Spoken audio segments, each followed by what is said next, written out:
পৌঁছবে। প্রিয় ভাই আমার, বন্ধু আমার, নওজোয়ান সাথীরা আমার, মৃত্যু এক অনিবার্য বাস্তবতা, চিরন্তন বাস্তবতা। এটা গ্রহণ করতেই হবে।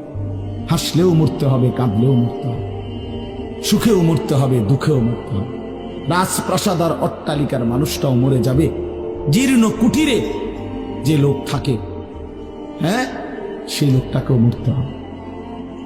জীবনে কোনোদিন দুঃখ দেখে নাই যে সেও মরে যাবে, জীবনে কোনোদিন সুখ দেখে নাই যে সেও মরে যাবে, সব মরে যাবে। এটাই সত্য, এটাই বাস্তবতা। অতএব মৃত্যু এক অনিবার্য বাস্তবতা, এটা গ্রহণ করতেই হবে। এটা যদি আমরা মনে রাখি, আমাদের জীবন অনেক সুন্দর হইত, অনেক সুন্দর হইত।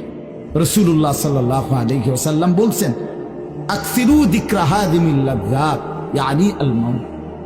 আল্লাহর নবী বলেন, আমার উম্মত তোমরা বেশি বেশি ওই জিনিসটা স্মরণ করো যে জিনিস তোমাদের সমস্ত স্বাদ, আনন্দ, আহ্লাদ চিরতরে মিটাই দিবে, তোমারে চিরস্তব্ধ করে দিবে। জলজ্জান্ত মানুষটা